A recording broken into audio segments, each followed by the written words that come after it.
Un patient entre dans le cabinet. Il s'assoit, il pose ses affaires. Et avant même qu'on ait le temps de poser une question, il nous dit j'ai une sciatique. On note, on écoute, mais quelque part il y a un réflexe qui s'allume, c'est le nerf. Quelque chose comprime une racine, quelque chose irrite le nerf sciatique. L'image elle arrive toute seule. Le patient il montre d'abord la fesse, puis sa main descend derrière la cuisse, longe le mollet, parfois jusqu'au pied. La douleur, elle devient une ligne tracée sur le corps. Mais une ligne, c'est pas encore une explication. Et très souvent, avant même que l'examen il ait vraiment commencé, le mot il revient, effectivement, je pense que c'est une sciatique. C'est une phrase banale, presque quotidienne, et elle n'est pas absurde. Une vraie douleur radiculaire, ça existe, une racine nerveuse peut être irritée, une hernie discale peut participer au tableau, une radiculopathie peut donner des signes neurologiques nets. Ça, on le voit souvent au cabinet. Personne ne le nie, mais le problème, c'est que le mot sciatique, il arrive trop vite. Il arrive avant la question qui devrait nous ralentir. Qu'est-ce qui rend plausible que cette douleur soit ressentie là? Parce qu'une douleur qui descend dans la jambe, ça signifie pas automatiquement que c'est à cause d'un nerf.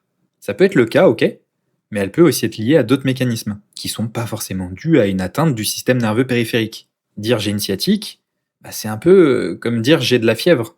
Ça décrit un ressenti, pas une cause, pas un mécanisme, pas même un tissu. Le trajet de la douleur, c'est une info précieuse, mais c'est pas un diagnostic. Et c'est précisément là que commence le problème. Et c'est ce qu'on va explorer dans cet épisode. Comment passer d'une clinique de la localisation à une clinique du mécanisme? Le mot sciatique, il a une force particulière. Il donne forme à quelque chose qui, pour le patient, est souvent inquiétant. Une douleur qui descend, qui tire, qui brûle parfois, qui traverse la fesse ou la cuisse, avec parfois l'impression qu'un câble est tendu quelque part dans le corps. Tout le monde connaît ce mot. Les patients, les médecins, les kinés, les ostéos, c'est tellement ancré qu'on a l'impression que ça veut dire quelque chose de précis. Et le clinicien, lui aussi, il peut être attiré par cette hypothèse. On a appris des trajets, des dermatomes, des signes neurologiques. On sait qu'une hernie discale, ça peut comprimer une racine. Le raccourci, il n'est pas du tout stupide, mais il est incomplet. Et quand un raccourci incomplet devient une étiquette, il commence à poser problème. Le terme sciatique, ça mélange souvent plusieurs réalités. Ça peut désigner une douleur de jambe, ça peut désigner une douleur radiculaire, une radiculopathie, ça peut être aussi utilisé pour une douleur fessière qui descend vaguement dans la cuisse, et il peut être utilisé avec des significations différentes. Et dans les recommandations terminologiques récentes, autour des douleurs qui diffusent dans la jambe et au niveau du rachis, l'idée c'est justement de ne pas arrêter à ce mot, la sciatique. En 2023, il y a un groupe d'experts mandatés par l'IASP qui publie une prise de position. Le message il est simple, le terme sciatique, il devrait être abandonné dans les contextes de raisonnement clinique, parce qu'il oriente mal. Il peut faire croire qu'on a une explication, alors qu'on a seulement une localisation. Et c'est pas du tout la même chose. C'est ce que proposent Schmidt et ses collègues dans une recommandation publiée dans Pain en 2023. Parler d'abord de douleur de jambe liée au rachis, comme terme parapluie, puis préciser le mécanisme probable. Une douleur référée somatique, une douleur radiculaire, une radiculopathie douloureuse, une mécanosensibilité neurale. Sur le papier, ça peut paraître très académique. Mais au cabinet, c'est très concret. Parce que le traitement, le pronostic, le discours au patient, la surveillance, l'indication d'imagerie ou l'orientation médicale ne sont pas les mêmes selon ce qu'on suspecte. Le langage, c'est pas un détail. Ça guide le raisonnement et parfois ça l'enferme. Si le mot sciatique il arrive si vite, c'est aussi parce que la douleur semble dessiner une carte. Et nous, on adore ça. Le patient il montre, on suit le trajet, on pense à une racine, à une structure, à une zone. Une douleur postérieure de cuisse, parfois ça évoque la racine S1. Une douleur latérale de jambe, ça évoque la racine L5. Une douleur antérieure de cuisse, ça évoque d'autres hypothèses. Et ces associations, elles peuvent aider. Mais une carte douloureuse, ça prouve pas une source de douleur. Ça dit où la douleur est perçue.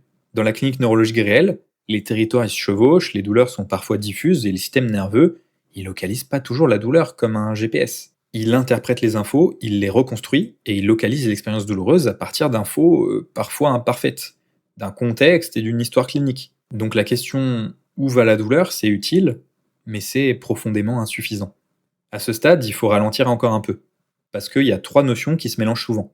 La douleur radiculaire, la radiculopathie et la douleur neuropathique. Ce sont des termes qui évoquent une problématique neurogénique, mais c'est des choses qui sont complètement différentes. Donc on va les clarifier un peu. D'abord, la douleur radiculaire. C'est une douleur générée par une racine nerveuse ou par son ganglion dorsal. Le ganglion dorsal, c'est une structure nerveuse située près de la racine, qui joue un rôle important dans la transmission des informations sensitives. Quand cette racine ou ce ganglion deviennent irrités, la douleur peut être projetée dans le territoire distal correspondant. Le patient, il peut ressentir une douleur qui file dans la jambe, parfois avec une qualité électrique, brûlante, en décharge, traçante, mais pas toujours. Et c'est là que ça se complique. Cette douleur, elle peut être neuropathique, mais elle peut aussi être nociceptive. Si on simplifie, l'activation des nocicepteurs des enveloppes de la racine produit une douleur nociceptive, alors qu'une lésion des fibres nerveuses ou des neurones du ganglion spinal produit une douleur neuropathique. C'est pas toujours clair, ça peut être mixte, mais en général, c'est comme ça que ça se passe. Et c'est le même principe pour une douleur qui provient d'un nerf périphérique, et pas de la racine. Quand on suspecte quelque chose qui se situe en dessous de la racine, sur un tronc nerveux périphérique. Ensuite, il y a la radiculopathie, au niveau de la racine, ou de la neuropathie au niveau du nerf, qui suppose une atteinte de la fonction nerveuse. Autrement dit, on parle plus seulement de douleur, on recherche des signes de dysfonction neurologique. Une faiblesse dans un territoire cohérent, un réflexe diminué ou aboli, un trouble sensitif organisé, parfois des signes plus nets selon le niveau atteint. C'est un déficit objectif de la fonction neurologique sur une racine ou sur un nerf. Ça peut être associé à de la douleur, ça c'est sûr, mais pas forcément. Douleur radiculaire et radiculopathie ne sont pas des synonymes. Pareil pour neuropathie et névralgie. On peut avoir une douleur de racine sans déficit neurologique, et on peut avoir une radiculopathie avec des signes neurologiques plus ou moins douloureux. Et enfin, il y a la douleur neuropathique. Au sens strict, c'est lié à une lésion ou une maladie du système somatosensoriel. C'est une catégorisation de douleur et c'est comme ça que c'est décrit. Et les critères de gradation rappellent qu'il faut une distribution neuroanatomiquement plausible, une histoire compatible, des signes sensitifs cohérents, et parfois des examens qui permettent d'augmenter le niveau de certitude. Le DN4 par exemple, c'est un bon questionnaire pour évaluer ce type de douleur. On peut l'intégrer à l'anamnèse sans problème. On demande s'il y a des fourmillements, des décharges électriques, des brûlures, du froid douloureux, des picotements, des engourdissements, des démangeaisons, et on complète avec des informations comme l'hypoesthésie ou l'allodynie. Donc quand un patient dit sciatique, et que le thérapeute confirme, il faut aller au-delà. Il y a des hypothèses à préciser. Est-ce que c'est une douleur radiculaire? Est-ce que c'est une douleur de nerf périphérique? Est-ce que la douleur peut être qualifiée de neuropathique? Ou plutôt nociceptive? Ou même nociplastique? Et parfois le tableau il est mixte. Est-ce qu'il y a une radiculopathie associée? Ou est-ce autre chose? C'est là que la clinique elle devient intéressante. Avant d'aller plus loin, il faut ajouter une nuance de langage. Dans certains textes, on parle de douleur projetée pour désigner une douleur ressentie dans le territoire d'un nerf ou d'une racine, parce que le tissu neural lui-même génère ou transmet des signaux douloureux. Typiquement, une racine irritée, un ganglion dorsal sensibilisé, un nerf périphérique en souffrance. Dans d'autres textes, on parle de douleur référée pour désigner une douleur ressentie à distance d'une structure non nerveuse. Le problème, c'est que ces mots, ils sont pas toujours utilisés de manière parfaitement stable selon les auteurs, les disciplines et les traductions. Donc pour cet épisode, je vais utiliser une distinction pratique. Douleur radiculaire ou neurogène, quand l'hypothèse principale concerne la racine ou le tissu neural. Douleur référée somatique, quand l'hypothèse principale concerne une structure non nerveuse qui projette une douleur à distance par des mécanismes de convergence, et ça on va en reparler. C'est pas juste du vocabulaire. C'est une manière d'éviter de mettre dans le même sac deux mécanismes qui peuvent donner un trajet proche, mais qui racontent pas la même histoire clinique. Quand on parle de nerf ou de racine douloureuse, l'image la plus fréquente, c'est celle du nerf comprimé. Elle est simple, elle parle au patient, et elle parle aussi au clinicien, parce qu'elle correspond à une partie de la réalité. Une hernie discale ou une sténose, ça peut comprimer une racine. Mais cette image, elle devient trop pauvre si elle devient l'explication complète. Le tissu nerveux, c'est pas un câble électrique passif. C'est un tissu vivant, sensible à la compression, mais aussi à l'ischémie, à l'inflammation, aux médiateurs chimiques, au changement d'excitabilité. Il n'y a pas que la compression qui peut donner ces symptômes. La racine nerveuse, elle peut être comprimée, ça c'est ok, mais elle peut aussi être irritée chimiquement, avec une part inflammatoire qui peut suffire à participer au tableau. Par exemple, une hernie discale peut tout à fait produire de l'inflammation, et les mécanismes peuvent aussi se combiner. Une racine ou un ganglion dorsal peut aussi devenir irritable, des décharges ectopiques peuvent apparaître, c'est-à-dire des signaux générés par le tissu nerveux en lui-même. Le patient y ressent alors une douleur dans la jambe, non pas parce que la jambe est lésée, mais parce que la racine qui transmet des informations de ce territoire génère ou amplifie ces signaux. C'est une vraie douleur, mais ce n'est pas nécessairement seulement une histoire de compression visible sur une image. C'est important de le dire, parce que deux erreurs opposées sont possibles. La première erreur, ça serait de croire que toute image discale explique automatiquement la douleur, parce qu'il y a de nombreuses anomalies à l'imagerie qui peuvent exister chez des personnes qui ont peu ou pas du tout de symptômes, et c'est un point que rappellent très bien Coase et ses collègues en 2007, puis Roper et Zafont dans le New England Journal of Medicine en 2015. Une image doit toujours être reliée à l'histoire, à l'examen, et à la distribution ainsi que l'évolution. La deuxième erreur, ça serait de croire que l'absence d'image spectaculaire annule la douleur. Le bon raisonnement, c'est plutôt celui-ci. Est-ce que l'image, le comportement des symptômes et l'examen racontent la même histoire? Et surtout, est-ce que cette histoire est neurologiquement cohérente? Et parfois, justement, l'examen, il raconte pas une histoire neurogène. Parfois, la douleur descend, mais les signes neurologiques ne suivent pas. C'est là qu'il faut ouvrir une autre porte, celle de la douleur référée. On arrive maintenant au mécanisme qui explique le mieux le titre de cet épisode, la douleur référée somatique. C'est une douleur qui est ressentie à distance d'une structure somatique qui participe à la nociception. Somatique, ici, ça veut dire venant des tissus du système musculo-squelettique ou des structures profondes du corps, et pas directement d'une structure nerveuse. C'est le cadre posé par Bogduk en 2009 et actualisé plus largement par Gin et ses collègues en 2023 dans leur revue sur la douleur référée. Le point clé, c'est celui-ci. La localisation de la douleur ne correspond pas forcément à sa source. Comment est-ce que c'est possible? L'explication, elle repose sur la convergence. Les structures profondes envoient des informations nociceptives par certaines fibres en direction de la moelle. À ce niveau, certains neurones reçoivent des afférences provenant non pas d'une seule zone précise, mais de plusieurs territoires. Par exemple, des informations venant à la fois de structures profondes et de territoires cutanés ou musculaires. Donc quand une structure profonde est activée, irritée ou sensibilisée, le système nerveux peut attribuer ou projeter l'expérience douloureuse dans un territoire qui partage des relais segmentaires proches. Autrement dit, dans des zones qui partagent une partie du même réseau de convergence. Et le résultat, c'est que la douleur, elle peut être ressentie ailleurs. Pas parce que le patient se trompe, bien au contraire, la douleur, elle est bien réelle, mais parce que la localisation de la douleur dépend d'une construction du système nerveux. Et cette construction, elle n'identifie pas toujours précisément la structure source. Généralement, ces douleurs, elles vont être relativement diffuses, mal délimitées, assez profondes, difficiles à localiser précisément. Et ça peut déjà être une info intéressante. Le meilleur exemple d'une douleur référée, c'est l'infarctus du myocarde. Pourquoi est-ce qu'on peut ressentir une douleur dans l'épaule gauche, dans la mâchoire, parfois au poignet? Pour les mêmes raisons générales. Le système de localisation de la douleur, c'est pas un GPS parfait. Et dans le membre inférieur, cette nuance, elle est énorme. Parce que la douleur référée somatique, elle peut descendre, elle peut aller dans la fesse, elle peut atteindre la cuisse, et parfois elle peut même descendre plus bas. Quand elle descend, elle peut ressembler à une sciatique. À partir de là, il faut se demander quelles hypothèses peuvent produire ce type de douleur. Et là, il faut être prudent. Les études de cartographie, de provocation ou d'injection diagnostique montrent qu'une douleur ressentie dans la jambe peut être reproduite à partir de plusieurs régions. Le disque intervertébral, la région sacro-iliaque, certaines structures postérieures des lombaires comme les facettes, la zone myofaciale glutéale, ou encore la hanche avec l'articulation coxofémorale, parce que ça donne pas uniquement de la douleur dans le pli de laine. Attention, le syndrome du piriforme, c'est un cas à part qui est très remis en question dans la littérature. J'en ferai un épisode dédié. Par contre, Laplante et ses collègues en 2012, ils ont illustré un problème clinique. Les patterns de douleur du disque, des facettes et de la sacro-iliaque peuvent largement se chevaucher. Donc ces cartes, elles sont pas des plans anatomiques fiables au millimètre. Elles montrent surtout une chose, les territoires douloureux peuvent s'étendre dans la jambe. Donc dans la cuisse, dans le genou et parfois même en dessous. Donc la localisation précise d'une douleur dans le membre inférieur ne permet pas à elle seule de suspecter une source précise de douleur référée. Mais il faut quand même avoir à l'esprit qu'une douleur qui diffuse, c'est pas forcément le nerf. Jusqu'ici, on a parlé de sources possibles à la douleur irradiante, racines, nerfs, disques, etc. Mais dans certaines douleurs persistantes, la question c'est pas seulement la source, c'est aussi la manière dont le système de la douleur traite les signaux. Dans les douleurs persistantes, diffuses ou disproportionnées, il y a un autre vocabulaire qui peut apparaître, la sensibilisation centrale, la douleur nociplastique. Ces concepts, ils restent parfois flous et on a tendance à les confondre. Et pour vous rassurer, cette confusion, elle existe aussi dans la littérature scientifique. Il faut donc les séparer proprement. La sensibilisation centrale, c'est un mécanisme neurophysiologique. En gros, le système nerveux central devient plus réactif. Il peut amplifier certains signaux, diminuer certains mécanismes de freinage et contribuer à une douleur plus intense, plus diffuse ou plus persistante. C'est un mécanisme neurophysiologique. La douleur nociplastique, elle, c'est une catégorie proposée pour décrire des douleurs liées à une altération du traitement nociceptif, sans preuve claire d'une lésion tissulaire suffisante, ni d'une lésion du système somatosensoriel. Donc il faut éviter de tout mélanger.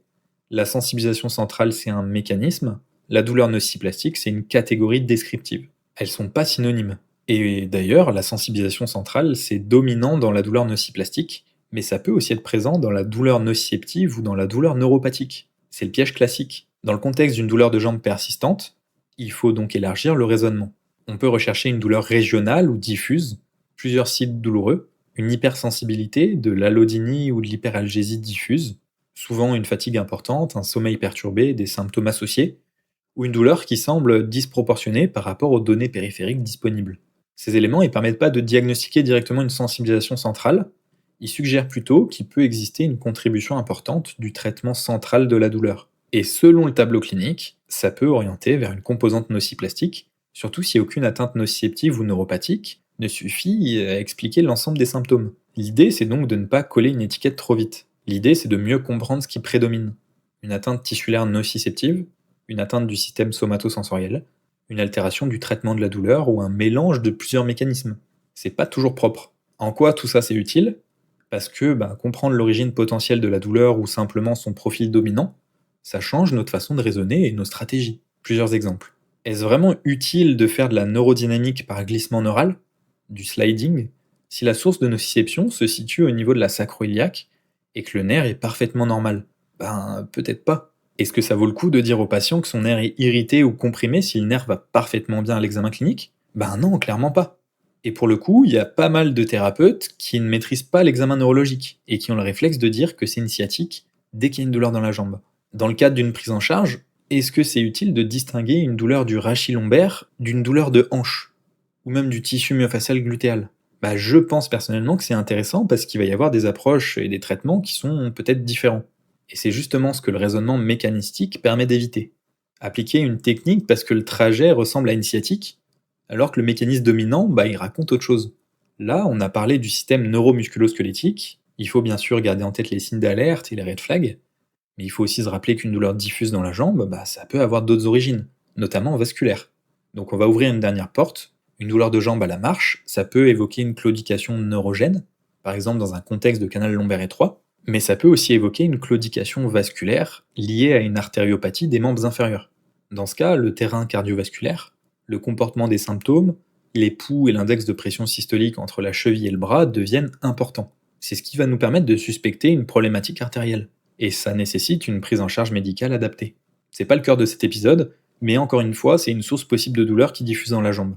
À ce stade, on pourrait croire que tout devient trop complexe. Mais en réalité, la question, elle devient plus simple. Quel mécanisme est le plus plausible aujourd'hui? Alors qu'est-ce qu'on fait de tout ça en consultation? Il faut pas transformer chaque douleur de jambe en enquête interminable. Il faut pas non plus réciter toute la neurophysiologie devant le patient. Il faut apporter de la clarté et de la compréhension au tableau clinique. Et ça commence dès l'anamnèse. Est-ce qu'une catégorie de douleurs semble ressortir davantage que les autres? Est-ce que la symptomatologie décrite par le patient est neuroanatomiquement compatible avec une douleur ou une atteinte neurogène? Est-ce que la douleur est diffuse, profonde, mal délimitée, compatible avec une douleur référée somatique? Est-ce que la douleur est diffuse, fluctuante, multisite et ne respecte aucune logique nociceptive ou neuropathique claire? Est-ce qu'il y a des diagnostics différentiels à écarter dans nos hypothèses? Rien qu'avec ces questions, on n'est déjà plus dans la logique du réflexe ça descend donc c'est une sciatique. Et ça, c'est déjà un progrès. Cette manière de raisonner, elle est beaucoup plus utile.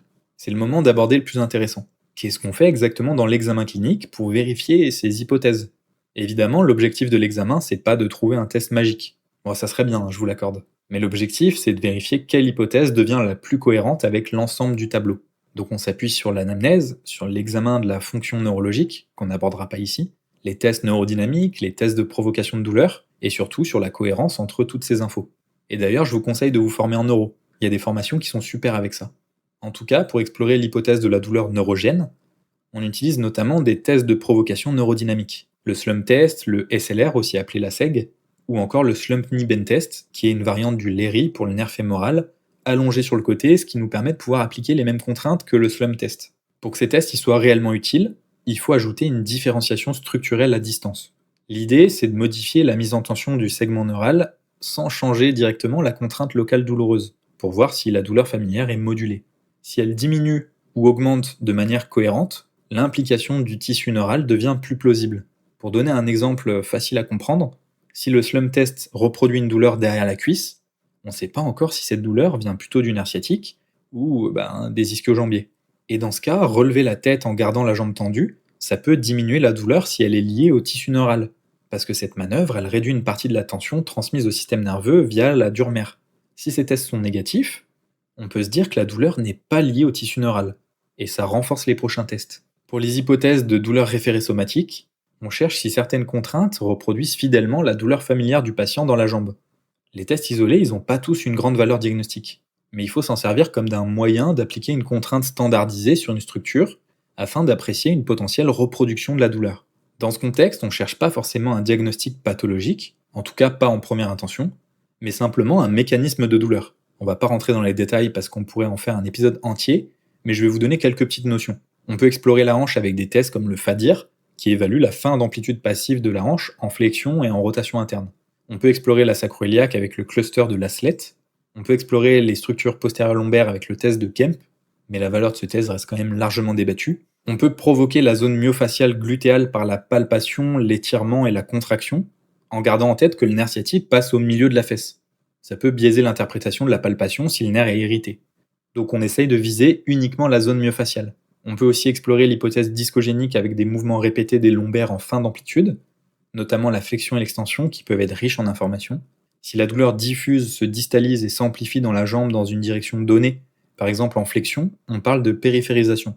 Et si, avec le mouvement inverse, par exemple l'extension, la douleur dans le membre diminue ou remonte vers la colonne, on parle de centralisation. La présence de ces phénomènes, ça peut augmenter la probabilité d'une douleur référée discogénique, surtout dans un raisonnement clinique cohérent.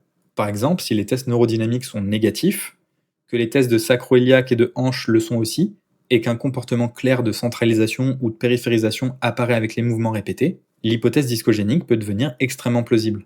Ça, j'en parle précisément dans un autre podcast si ça vous intéresse. Il y a certaines choses qui peuvent faire augmenter les probabilités que ça soit une douleur discogénique, et d'autres qui peuvent la faire baisser dans certains contextes. Mais même là, on reste dans une logique de probabilité clinique. Si on revient au patient du début, la douleur elle descend toujours, mais on l'entend plus exactement de la même manière. Ouais, une douleur radiculaire, ça peut correspondre. Une hernie discale ou une sténose peuvent être impliquées. Mais une douleur qui descend, ça peut aussi être une douleur référée somatique. Elle peut venir d'une structure non nerveuse, comme le disque, une sacro-iliaque, une facette, un muscle, une hanche. Elle peut s'inscrire dans un tableau avec une contribution centrale. Elle peut parfois évoquer un diagnostic vasculaire. La localisation, c'est une piste, mais c'est le mécanisme qui construit le raisonnement. Parce qu'on ne raisonne pas de la même manière devant un patient qui présente une mécanosensibilité du nerf sciatique et devant un patient qui présente une douleur référée discogénique. La prise en charge et la stratégie ne sont pas tout le temps les mêmes. Si tu cherches à repenser ta façon de raisonner et de pratiquer autour de la douleur d'un patient, on a créé une formation en ligne sur le sujet pour actualiser et optimiser notre prise en charge en thérapie manuelle. Petit spoil, dans la formation, on a une petite partie allouée aux bases de l'examen neurologique et aux bases de certains traitements d'un disque douloureux. On parle aussi de comment adapter la prise en charge face à une irritation du nerf sciatique. Si ça t'intéresse, tu peux aller voir le lien dans la description.